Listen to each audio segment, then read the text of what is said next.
Welcome back to another great episode of the Adam Talks podcast. I started out as a wrestler, 10 years Olympic style. So I started when I was about 9 or so. We said we don't want Bruce Wayne to be old and that's his reason for retiring. He has to have a reason to not be doing this. I knew I'd always wanted to do it. I never saw myself at a desk job, and anytime I thought of something else, it always brought me back to wrestling. Man, I don't like fancy pad work. I like realistic pad work. Am I formed? Am I punching correctly? Am I balanced? Like a lot of them guys will hold pads way outside their faces, and it's just, I don't believe in that type of training, man. Like for a couple promotions, I wrestled under a mask, and we don't talk about those days. Because those days were fun and really embarrassing. It is the first annual Berryville Film Festival. I'm the founder and festival director for it. So it's exciting to bring something to a small town, something brand new. I think anything you do in wrestling has to have meaning to it. No matter, like facial expressions, the high-flying moves, all that stuff like that. And we're back with another great episode right here, right now, starting it off with a guy who has been all over the world wrestling. New Japan Pro Wrestling, Ring of Honor, WWE, AEW, NWA. We are talking to the guy once known as 50 Caliber, now the Stray Dog, Barrett Brown. How's it going, man? Man, I'm doing good. I appreciate the intro. I feel humbled and honored. I still feel like the little 15-year-old kid I was when I broke in. I feel like I don't deserve that intro, but thank you so much for that. And it's a pleasure to be here. Thank you for the platform, man. Yeah, man. How did you get into wrestling? Has it just been something you've been watching since you were a kid, or? Absolutely. So it was something that my parents always had on the TV. So I grew up, watching WCW back in the day. And I was just always enamored with, just how would it feel to be one of those guys, like walking out that curtain and just to feel that energy. And that was just something that really never died for me. And the way that I broke in was, ironically, my mom graduated with a guy that was just like a local hometown hero at our local wrestling scene. And so she got in contact with him. And when I turned 15, I had like my first little wrestling training with him. And it was kind of just like, oh, I'll bring the kid in, bump him around, take his parents' money and send him on his way. But I fell in love with it. And I just kept coming back, and he was like, oh, okay, so this guy actually cares about this. And so from there, I traveled with him to local shows around the Dallas area. And from there, I went to Killers Tim Brooks and Waxahachie. And then when I turned 18, started really traveling out of the state. And then just the ball got rolling, man, after that. I can understand that, man. 97's when I really started watching wrestling. And for me, like you, it was WCW. It was DDP and Macho Man facing each other. It was Sting and Hogan going against each other. Benoit and Raven, man. Guerrero and Mysterio. All those good rivalries, man. It was something just being able to see them. And it was the same for me being able to watch that and being like, I'm going to do that one day. And it must have felt like a dream come true whenever you first got the chance to step foot in the ring. I know first time I ever trained in a ring, I was just like, what am I even doing here? How did I get to this point, man? Was it similar for you? Yep. It was the exact same. When I stepped in the ring, I was like, there's no way I'm actually here. Like, I'm waiting to wake up from this dream. You know what I mean?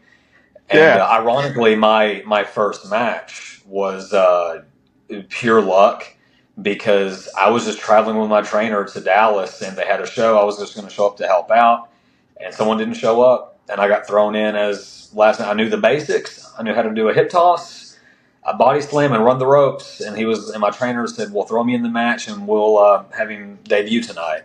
He was like, just do what you know. And so we went like 8 minutes, and I just did what I knew and sold for him, and that was it. So little 15-year-old bald-headed Barrett making his debut in 2010, January 2010. So, man, wow. I mean, it was jitters for me coming out from behind the curtain the very first time. I was just like, whoo, whoo. First, I felt like I was going to throw up, and then after you get out there, it's like, whoa, this is what I've been waiting for. But absolutely, I felt. It is so funny because the venue that we were at when I started, it was a very small room, maybe had like 15 to 20 people in. But to me, dude, that was WrestleMania. I was like, this is it. Like, I made it big time. Yeah. You know what I mean? Yeah, man. Yeah. So how long did, or before I get to that, what was the toughest part getting into it? Like the first couple of bumps, was it that or was it technical stuff? What was the difficult part when you first got into it? I think for me, it was just really trusting myself to, to protect myself and to protect others in what we do. I've always had a issue in the past of self-confidence, and just the fact that, these people they're putting their lives in my hands. That was very scary for me. And so it took a long time for me to get comfortable with, trying new things or trusting myself to do things to people. I was fine with the bumps. They didn't bother me. I was fine running the ropes, technicality stuff. It kind of came natural to me, but just to try new things was very scary for me because I was like, what if I hurt this person and I in their career? Like what, I can't live with myself if I hurt somebody. You know what I mean? So I would say that trying new things and trying to get experimental was very hard for me at first. I feel like getting out of your comfort zone is always something that's difficult with whatever you're doing, whether it is wrestling or anything, So I can understand that completely, man. I can completely understand that. I did backyard wrestling before I did my professional debut or anything, and I was a bad guy. And then I came in, I had to be a baby face whenever I was coming in as my first professional match. I was like, what am I even doing right now? Right. So I had to ask people that were in the back, like, how do you be good versus being bad? I know how to talk trash to people and yell at the audience and tell them to shut up, but how do I go out there and be like, yeah, high five, how do you do that? Yeah, cheer for me, Yeah. So going forward a little bit, man, where do you feel like you started to get your rhythm in wrestling? So I would say it took a few years. When I turned 18, I started to travel, so the road really became my trainer at that point. I just started, attending seminars and learning from. I wanted to wrestle people that were more tenured than I was to learn, because if I just wrestled guys that I knew, there was no way I could just improve like that. So I wanted to wrestle guys that had more of an understanding of the business. And eventually, I made my way out to Louisiana, and a guy by the name of Steve Anthony took me under his wing. And at one point, Steve was the head trainer for Harley Race's school. And in my opinion, he legitimately is probably the best unsigned talent and I don't say that in the country, I say in the world. Steve is the best unknown person I've ever worked with. I traveled with him a little bit and learned from him on the road. And I don't know, just picking his brain and hearing his stories and learning the ins and outs of the business from his perspective was very telling to me. But, going forward from there, the New Japan Pro Wrestling LA Dojo, learning under Katsuri Shibata for a while it showed me a lot of the little intricate things that I was actually doing incorrectly. It really had me rethink my fundamentals. And, I don't want to say that I was actually a part of the LA Dojo, but I was like always the unofficial young lion of the group. When I would come in, they would have me stay with them and everything. But it was that was the style that I wanted to learn, and to kind of take the foundation that Killer Tim Brooks laid for me, and then to build upon that a tower from Steve Anthony and New Japan Pro Wrestling. That was kind of how I was able to mesh my style together, and that's what I've always ran with since then. I know the times that I've seen you. I think it was a couple of years back, 2019. I think was the last time, and I believe you were going against D'Lo Brown here in Hot Springs. Whenever I seen you last, and you were still 50 caliber at the time. And like I sent you in a message the other day, man. It was you have this blend. It's hard hitting. It's very fast paced, but it's super technical at the same time. You got a very, very good blend of different styles, and it shows from what you were just talking about, all your different training that you've got, the different styles of training that you've learned. And I'm sure you picked up on things from other people as well that you've worked with, that they've been like, well, maybe this or maybe that. Am I correct? Absolutely. Absolutely. And D'Lo was someone that really opened my eyes as well. Working with him was phenomenal. And as a matter of fact, there's still a recurring joke with him and I, because after I wrestled him, he was like, man, you're going to be a star. He was like, and one of these days I'm going to book you at Impact. So, and after that, ironically, I was out in late 2020. We were filming at a private studio for New Japan Strong in front of no fans, just to have content for New Japan. And I got a phone call from D'Lo Brown while I was there. And so he wanted to book me for the X Division tournament that was going to air January of 2021. So I took the phone call. Yeah. And so the plan was finish wrapping up filming that day, fly home the next day, take the next day off, and then hop in a car that Wednesday, go to Nashville, and then film on Thursday for TNA. Well, the day that I had off, I got an email from the New Japan office that someone popped a post-show positive COVID test, and we had to get a rapid test done in time. And so me being an overthinker, I was freaking out because I was like, I need to get a test done because I don't want to be that guy that shows up to TNA not knowing I have COVID, give the locker room COVID, and then get blacklisted because this unsigned guy just showed up and got everybody sick.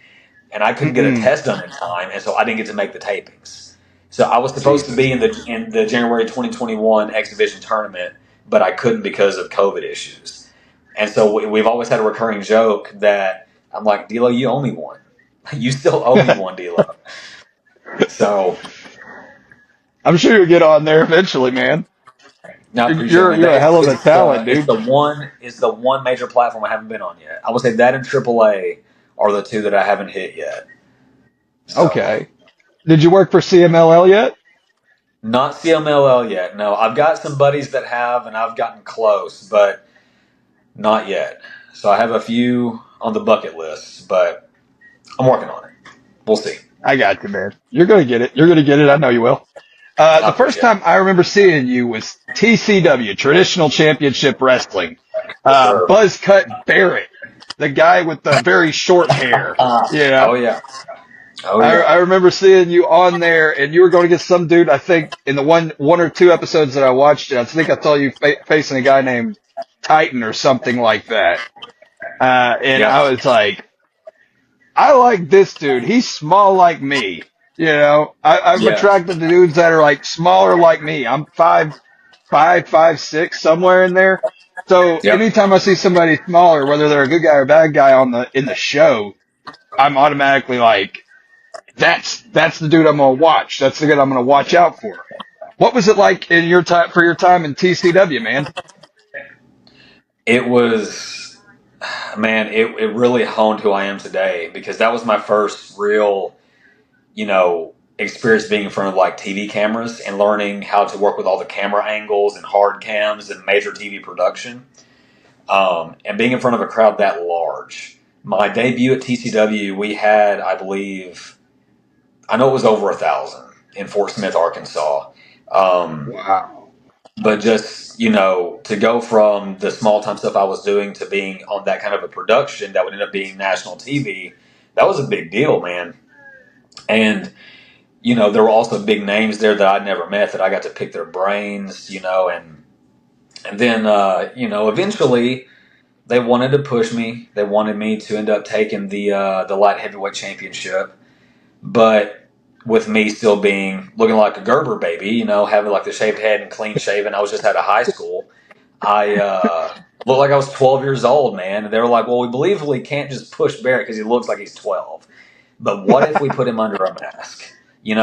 And so the whole idea came for the Americos gimmick. And Americos was the birth child of their idea, a star-spangled superhero, masked luchador, but they gave me free reign on what the character would look like. And so I came up with the design, they loved it, and then we decided in one night taping that I would wrestle Cowboy Bob Orton Jr., which was still to this day one of the most surreal moments of my entire career was to wrestle Bob.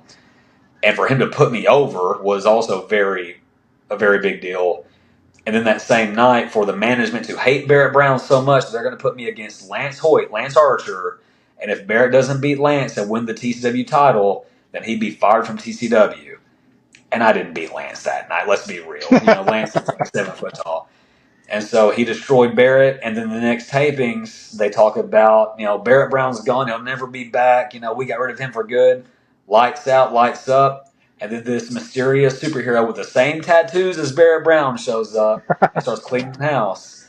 And but that was a fun time, man. Americos was a lot of fun too. So not to segue too far, but I figured we would end up getting to Americos at some point. So I figured I'd segue a little bit.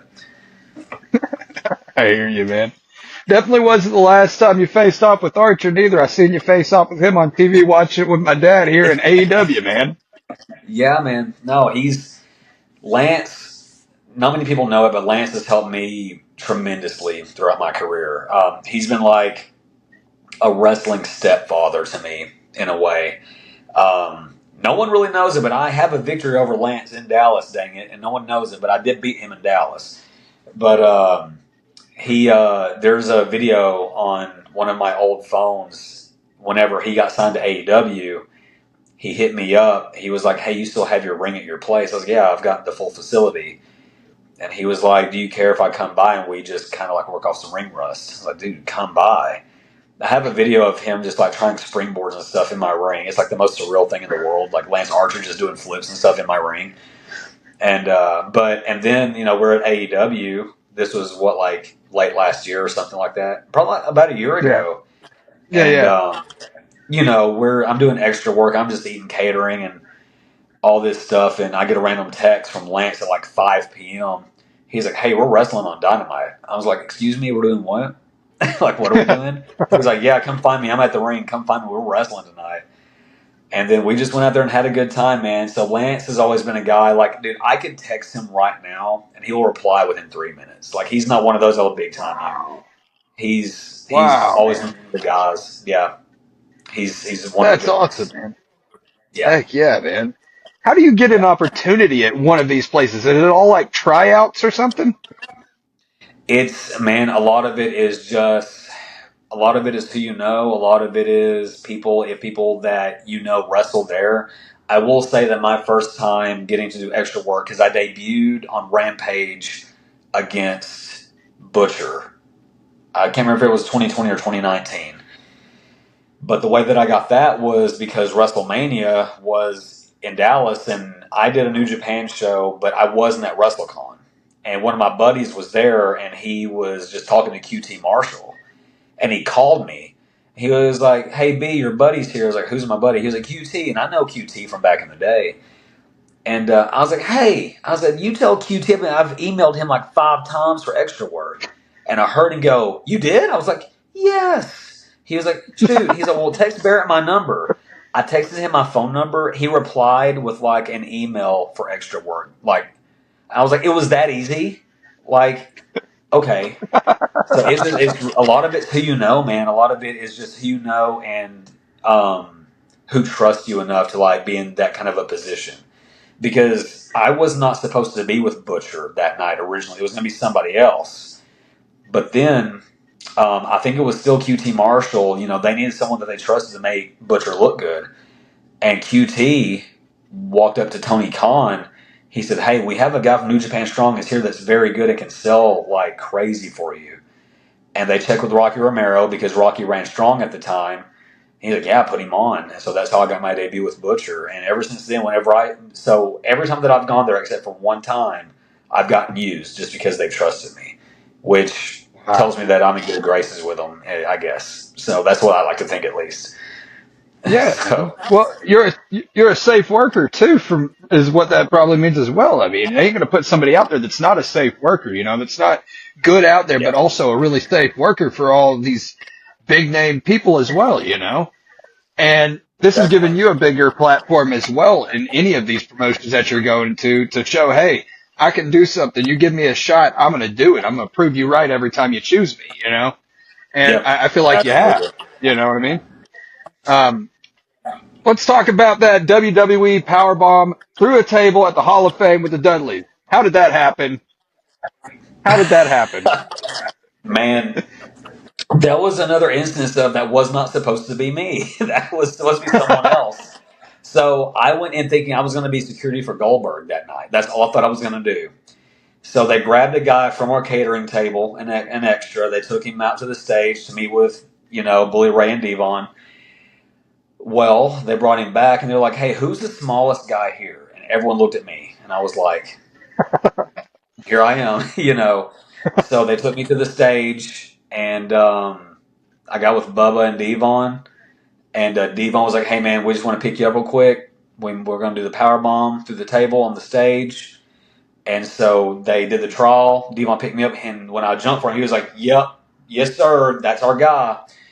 And after that, they gave me the headset, the little fake headset I had on, and they were like, "We're going to give you the cue to go out to say that they're going too long to wrap it up, and then just when he grabs you, just act scared, and then eventually when they say it's time, just jump and take the bump, go through the table."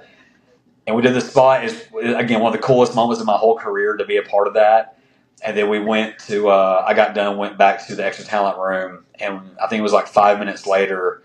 Bubba came by and he knocked on the door. He was like, "Hey, kid." He was like, "Hell of a job." I was like, "Thank you, man." So that felt really good. That felt really Heck yeah, good. man. So it was it's right place, right time, man. Yeah. It must have been like a dream in a sense. I know you've been with all these other promotions, but WWE is the big one. Yeah, It's the one that absolutely. everyone's like, that's wrestling, even though there's tons of other wrestling in the world. That's wrestling. It's the big W. Yeah. But Yeah. it must have been like a dream getting to go there. Was it any kind of, was it just another job is the question I guess I'm trying to get to, or was it something more?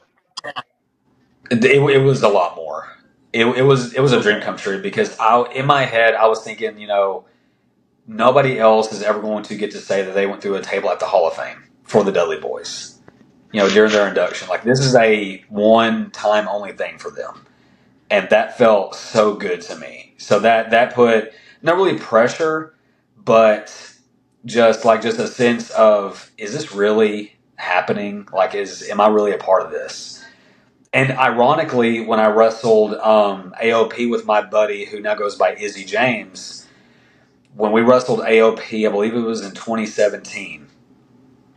The reason I got on that was because Devon was the agent for that match. So me and the extras are sitting in the crowd, like in this little area, and they're looking at guys, and Devon sees me. He goes, "You went through the table." I said, "Yeah." He was like, "Come on, you're part of this." I was like, "Yes, sir." So Right that felt on, good. It man. kind of just all bled together. You know what I mean? Yeah, well, one thing leads to another, like you were saying. It's about who you know, and it's about what you do. And you're doing what you Yeah, need to do, and you're getting those big opportunities, man. How did the whole New definitely. Japan relationship come about? So I had heard that they were opening the LA dojo, and New Japan has always been my dream company to work for. So when I heard that they were going to fire it up and that Shibata was going to be the coach, I missed the window for the first camp, but I made sure that I got in on the second sets of classes. And man, just I can't express enough how much I fell in love with that place. And consistently, just every time that they would have a camp, I would sign up and I would go, to the point to where I was just on a first name basis with all these guys, even Shibata. And it got to the point to where Shibata told me, it was after like my fourth or fifth camp, he was like, "You no more pay. You pay no more. You just show up, stay with us, and train."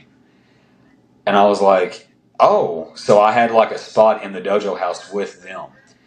And I would just go for free. I would train, eat with them, go out with them, like all this stuff. And eventually, I loved it, but I even went out to eat with Shabbat, and he asked me what my dreams and aspirations were. And I said, Japan. I said, Japan is my dream. And so I got him on the app Line, how we can text now. And just one day I was grateful, but I was kind of just getting fed up. I was like, man, I love training, but I want to work there. Like, I need to know what I need to do. And so I told him, I was like, Shibata-san, if I need to go to New Zealand and go to the Fale Dojo, I will. But I need to know what I need to do to get booked and wrestle for New Japan. I love training, but I want to wrestle here. I love this. And he said, no Fale, maybe show up September. There'll be a tryout. Come, do well, and then maybe booking after. And man, when I tell you that I busted my tail, because I think I had about a month and a half after that text conversation, I busted my tail to get in good shape just to show that I could to bring my best package forward. And Rocky Romero was there, Gato was there, and we did the tryout. And I knew that Rocky was kind of booking the American shows. And so after we got done, I went up to him and I was like, man, what do I need to do? What's my next step? And he said, well, your next step is show up in Anaheim in December and wrestle for us. And that's how I got booked. So I got booked from that tryout for 2 days. It was Lions Break Project 2.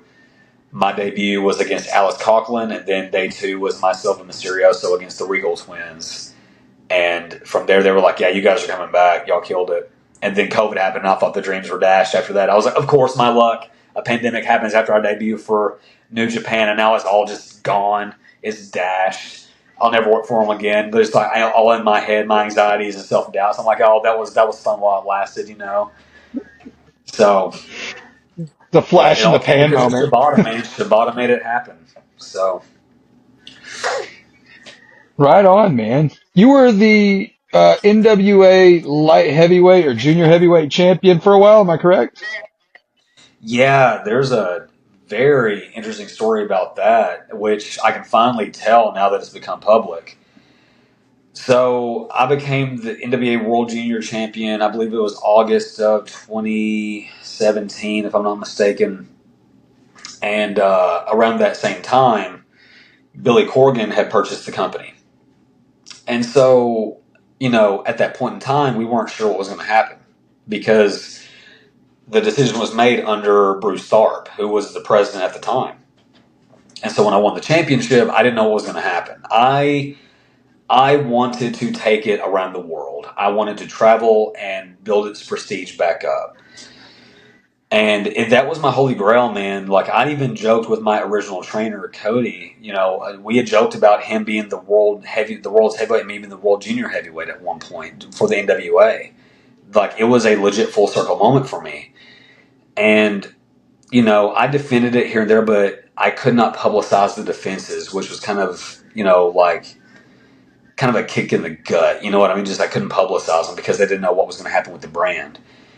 And then eventually my contact, who was the vice president, David Lagana, at the time, he said that they made the decision to rebrand the company from the ground up with just the world's heavyweight. They're going to get rid of all the affiliates, and that the main titles, which were also purchased with the name by Billy Corgan, which were mine, the North American, the National, the Tag, and the Women's, all had to be shipped back, which I did business. You know what I mean? I was like, I will do whatever I need to do. Like, that's fine. I get it.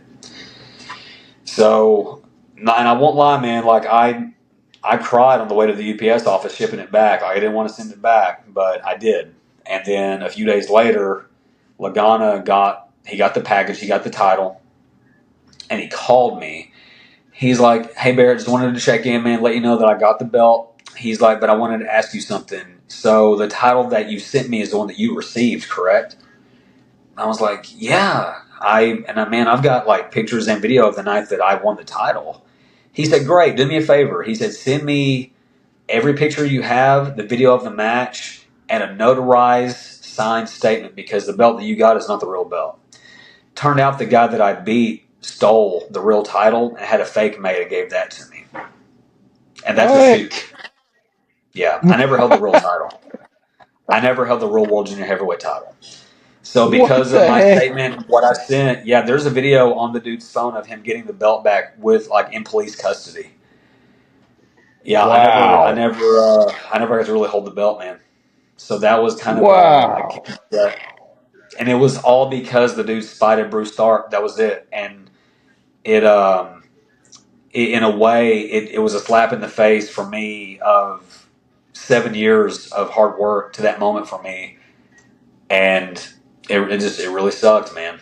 But that's one of my craziest wrestling stories. God dang, man. Yeah, have you been around the world wrestling anywhere?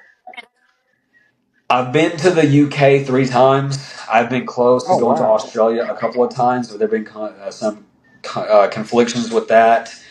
I was supposed to go to Japan last July, but the reason I don't wrestle for New Japan as much anymore is because when New Japan Strong, I think that the Japanese office realized that they were spending more money to produce the shows than they were bringing in. So they started focusing on the bigger, like, pay-per-view shows for under the Strong banner and not so much the private studio tapings. And when that happened, it took a lot of us verbal agreement guys, because I don't have a contract. It took a lot of the verbal agreement guys kind of to the side, and they would plug us in when they could, and they focused on the contracted guys. And so I wrestled Rocky Romero in Texas. I believe it was late 2021. And he said, "Hey man, make sure you have your passport because you guys are going to Japan next year." And in February, they had switched the format, and so that trip ended up not happening, unfortunately.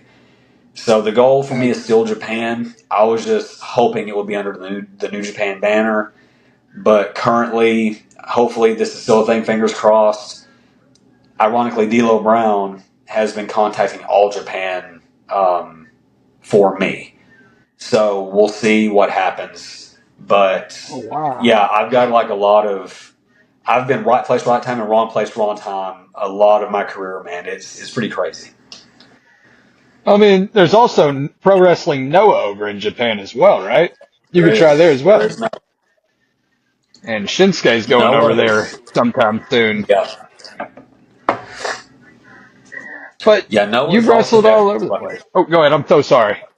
No, you're good, man. You're good. Yeah, Noah's definitely a bucket list for me, man. I'll say Marufuji's one of my dream matches. And if we could ever make that happen, whether it's over in Japan or back in the States, like Marufuji's one of the top guys for me, for sure. So if I go to Noah, that's who I'm gunning for. Whatever I got to do. So where did all right, let's go back again. Where did 50 caliber come from, man? So the Barrett 50 caliber sniper rifle was always like I knew that was a gun that existed. And I was like, well, my name is Barrett and my style is high impact and high intensity. And that fits a high caliber sniper rifle. So I was like, why don't I just go buy 50 caliber? And also kind of low key at the time, I was like, if I make it to New Japan, I'm going by 50 caliber. There's a chance I could be put in a certain club. You know what I mean? That was literally one of the only reasons that I did it. But it also fit my actual name too. And no one was doing anything like that. But now, you have like Bullet Club has grown tremendously. They're in every major company now, basically. You got Outlaws, you've got Cowboys, you've got Gunslingers, and that's why I kind of swayed away. And also, Drilla Maloney goes by 44 caliber now, which I think is kind of a slap in the face. But I digress. So that's why I got away from 50 caliber. And when we formed the Stray Dog Army at New Japan Strong, I was like, well, I'm just going to stick with the Stray Dog. Because for me, it's a mixture of things. Like, it's my own personal frustrations of, I can go to these large houses, these big companies, and I can be fed a meal, like be given an extra talent match, but I'm never let inside. I'm never given a contract. So I'm just a stray dog wandering place to place and like thinking that wrestling is out to get me. So there's another layer to this that I'm going to add very soon after talking to Sammy Callahan about character stuff that I think is going to intrigue and freak people out a little bit by what I do in my character shift. I'm very excited to go into it. But I'll kind of keep it on the down low for now about what I'm going to do with it. But I think it should turn some heads. Fair enough. What are some of your biggest inspirations in wrestling? Like, where does the inspiration for maybe not character or moves or one of those different things? Where does the inspiration come from for Barrett Brown? So growing up, the person that really resonated with me as far as just like his aura and I just wanted to feel the mystique, it was Goldberg. He was my favorite growing up. I loved Bill Goldberg. But when I figured out the fundamentals of wrestling and the showmanship and everything, Shawn Michaels was my guy, man. I was like, this is no one can touch this guy. I was like, he is the greatest. And then obviously, just one of my biggest inspirations now has been Shibata, just because of what he's been through. Like, I don't know if I'm supposed to say this or not, but I will. Whenever he had his injury, his brain aneurysm, I believe it was, from when he headbutted Okada, it almost killed him. That's why he joined the LA Dojo. When he had his surgery, he told us he had a 12% chance of survival from that surgery. And the fact that he survived and he didn't let that deter his passion, he wanted to stay in the business, he wanted to train guys. And now the fact that he is signed to a major contract, he's wrestling like almost every week. I was like, that is incredible to me. That's not putting anything, against, guys like Edge or Bryan Danielson who came back from their neck injuries as well. But to see these guys push through what should have been absolute career enders and to come back and wrestle at the top level of our business now as a as a 30-year-old man, that is very inspirational to me. Definitely, man, definitely. It's something. It's something that it's something you can't just. I don't know. For me, it's something I can't quite describe. The feeling of Yeah. being out there, the feeling of watching it, like growing up, seeing it like we have, seeing it and being like, I'm going to do that one day, and then being able to actually experience the dream come true thing just doesn't really wear off for me. I don't know if it has for you yet or not, but for me, it just doesn't wear off. You know what I mean? No, it hasn't, man. I'm grateful and I'm blessed every time I get to do this. I've always said to myself that if there were ever a point in time where I don't get butterflies before a match, and if I fall out of love with this, then I'll stop, because I don't want to fall out of love with this. Like, this has been my truest love since the beginning of my adult life, and I refuse to fall out of love with it. And so if there ever comes a point where I just stop caring as much and it starts to decline, I'm out. This coming January, I will have officially hit my 15th year, which means I'll have done this for half of my entire life.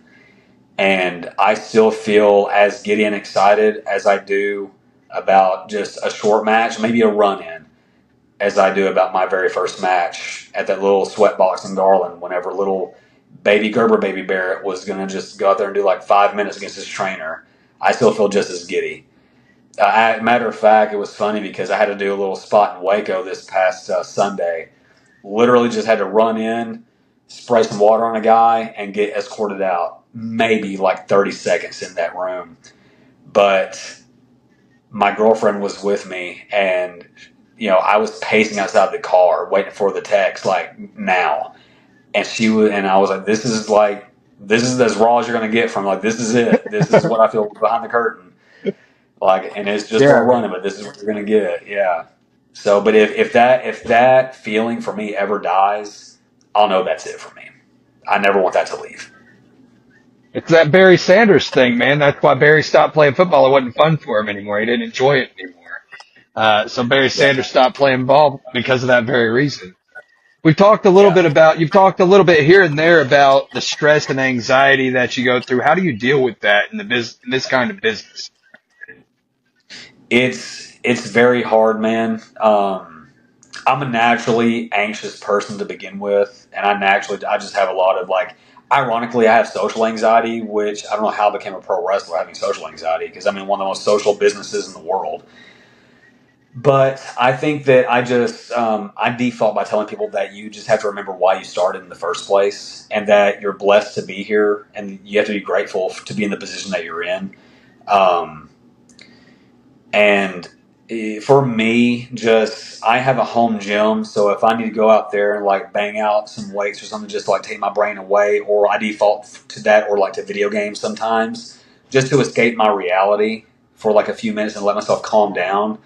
And also, like, I mean, I've got an awesome girl that supports me, and she helps me deal with a lot of that stuff too. So I've got a lot of different outlets. I'm very blessed with that, and my family altogether has always from day one been very supportive of this. And anything that I would ever need, whether it be positive or negative, they've always been there for me.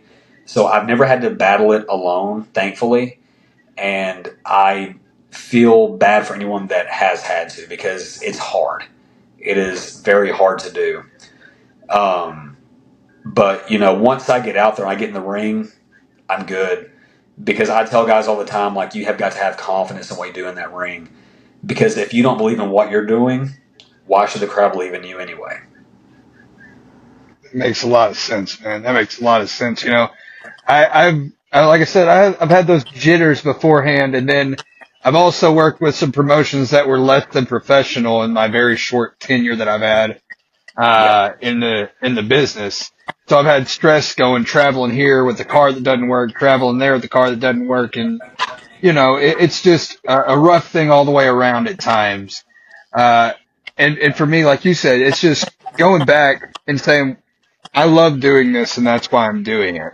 I'm doing it because it's something that I've wanted to do since I was a kid, and I'm finally getting to live a dream, and not many people get to say they lived their dream out, I'm very lucky, much like you, getting to live that dream out.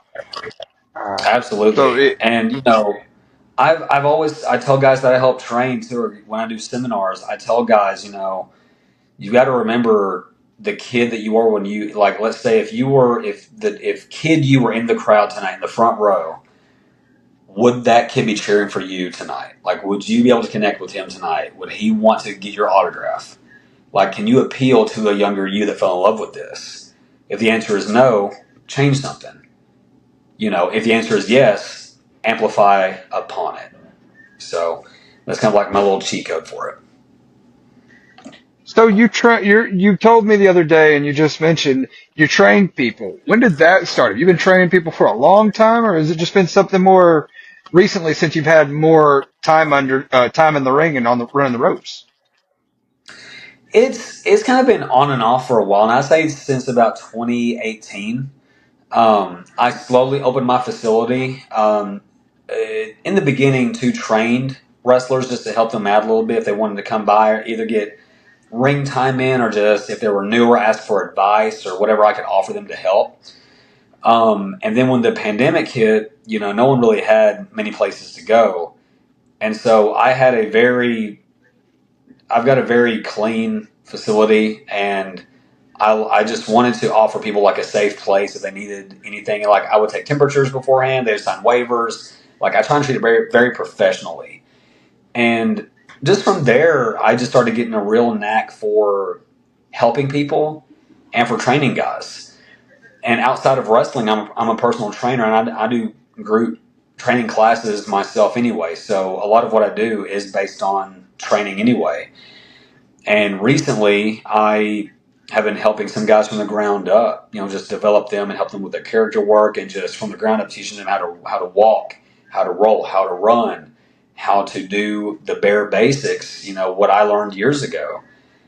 As a matter of fact, once we get done on this podcast, I have three guys who are the nephews of a late friend of mine, who they decided to bring into the business to help carry his legacy, and they decided to come to me for training because I was one of their uncle's biggest rivals and friends, and so they decided to come to me. So I've been helping them on their journey on carrying his legacy, which they say I'm like their uncle now, which is kind of humbling.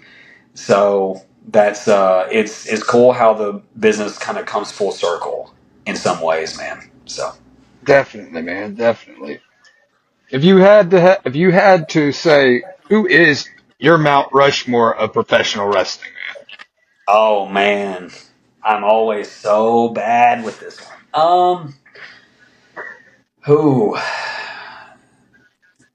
I mean, as much iffy publicity as he can get, you can't deny that Hulk Hogan is not, like, the dude just literally brought wrestling to the mainstream. Like, Hogan has got to be on there. I got to put one of the greatest heels of all time, Ric Flair, on there because of his character work and his flamboyance, and just he is the definition of what a heel should have always been, and what people base their heel work on now. What do I have? 3 or 4 left? 2 or 3 left. How many do I have left? 2 or 3? 4 total. 4 total. Oh man. Oh, yeah. I got to default to Stone Cold because he revolutionized an era for the business.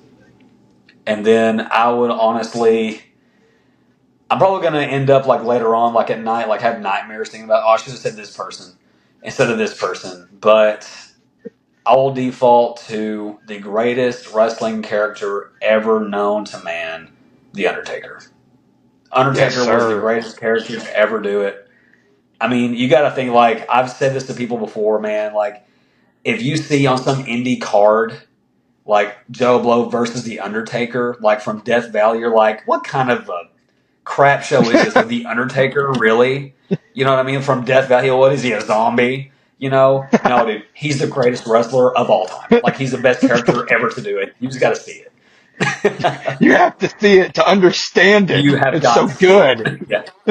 Yeah. What do you have coming up in November, man? Shows and whatnot.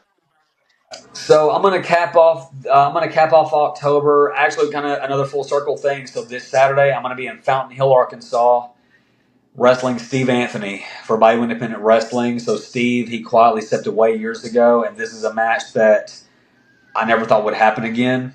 And I'm treating this one very seriously. This one to me is as personal as my Minoru Suzuki match was to me. So this one's gonna have a lot of personal strings attached to it. So I'm excited to wrestle Steve on Saturday. And then I'm going to be back in Brookhaven, Mississippi on a week from Saturday against Christian Blake for Bayou Independent Wrestling again. And then the following Friday, I am at the Indie Wrestling Expo in Fort Worth, Texas, where I'll be facing Carlos Diaz and Myron Reed for a championship out there. And then the following day, I'm at a local show in Rockwall, Texas. And then off the top of my head, I don't know, but I'm going to do a cheap plug because on my website, www.barrettbrown.com, you can find my schedule, my social medias, some vlogs and blogs, and some merch and all that fun stuff on my website, www.barrettbrownpro.com. And I try to update the schedule, usually weekly, for what's coming up that weekend. So. If you had to say something, any words to Steve Anthony about your upcoming match, what would you say to him? I would say that this Saturday is not just about me defending my Deep South Heritage title. This Saturday is about me finally getting a win over Steve Anthony. I've never beaten Steve, and this is not a want to beat Steve, because Steve to me has always been the measuring stick of what it means to be a professional wrestler. Steve, every time that I've wrestled you, it's been a test to see how good I've gotten to that point. I did not think this would happen again. So this is not a want to beat you. I have to beat you this Saturday, Steve. And there's no other option. I have to beat you. Right on. Thank you so much for coming on the show, dude. It's been awesome having you on here. I know, like you said, you got training coming up, and it's not often that I get somebody who's been in every major promotion, well, apart from TNA, in the United States. You know what I mean? It's not often that I get to talk to someone like you, so I'm very appreciative of the time that you're able to give, man. Usually I end the show with gratefulness, man, because I'm so grateful for everything. It's kind of something I stole from another wrestling podcaster. Anyways, but I'm very grateful for the chance to do anything. So I want to share that greatness. And normally the way I do it is I'll say 3 things I'm grateful for. I'll give my guests the same opportunity. And after that, you can tell anybody to look you up wherever you're at. But for me, most of the time, it doesn't change for my answers. First is my support system, man, because no matter what it is I'm doing, whether it's writing audio dramas, making short films, singing, wrestling, whatever the hell it is I'm doing, my support system is always there, and they always got my back. So I'm very grateful for them, for my beautiful wife, my 2 wonderful daughters, my mom, my brother, my dad, anybody and everybody that's supported me on this crazy ride that I've been on and doing anything that I'm doing. The second thing is, well, you, the guests that come on the show, because Barrett, if I'm being honest, dude, you didn't have to come on here, man. I'm just some guy that likes talking to people. So I appreciate the hell out of you coming on the show and chatting it up with me for this 45 minutes to an hour, however long it's been. It means the world to me because, like I said, you don't have to be on here. You can do whatever with your time, but you chose to be here for the amount of time that you're on here. So I thank you. I'm very grateful for that. The third Of course. thing is kind of like a twofer, you know, my health and the good Lord above, because man, my health is doing better than it has been in a long time. And the good Lord above, man, because without God, nothing's possible. And with him, literally anything and everything is possible. So Barrett Brown, the stray dog, what are 3 things in this moment that you are grateful for? Man, you pretty much nailed almost all 3 of mine too. So first and foremost, I'm grateful for God because, like you said, nothing's possible without Him. Number 2, my support system as well. I've got awesome folks, just awesome friends, an awesome girl. I've got more than I ever could have imagined I would ever have at this point in my life, and I'm just beyond grateful for them. And I'm grateful for professional wrestling, for opening up so many avenues for me and just giving me a full purpose in this life, and for allowing some introverted kid from a small town in Texas to some people become a larger than life figure. And, you know, and I guess if I had to throw in like a little bonus thing, and I always like to say this at some point in the podcast, like, because I see it all over social media, I just hope and pray for a day where we can allow wrestling to let us all come together. I see so much negativity. I see all these opinions that have people like just fighting and clashing. Look, that's not what wrestling is. Like, we should all just enjoy it. There are so many platforms we can enjoy. I am just so sick and tired of people fighting about it. Like, pro wrestling is a beautiful thing if you let it be. And we should just allow it to let us all come together and stop letting us break us apart. Absolutely, man. Why you have to choose one thing and hate on another whenever there's so much good in the differences that each promotion has? I mean, I enjoy watching AEW. I enjoy watching TNA. I enjoy watching NWA from time to time. Haven't had the chance to watch New Japan as much as I would like to. And obviously WWE is everywhere. So, I mean, I've had the chance to watch that. But, man, I appreciate the hell out of you coming on. 3 awesome things, definitely worth being grateful for. And the bonus one, absolutely chef's kiss to that. So where did you say they could find you if they were wanting to look you up, man? Man, my website's got it all. www.barrettbrownpro.com. It has my socials on there, has my store page, has some old video content that I have, some highlight reels, all that fun stuff. So www.barrettbrownpro.com. And if you find my links on there, go follow me on all that stuff, man. I keep you all posted as much as I can on social media. Man, once again, man, I appreciate it from the bottom of my heart, man. Thank you for coming on. It's been an awesome time having you. Of course, man. I appreciate you for the platform. Come join the fun.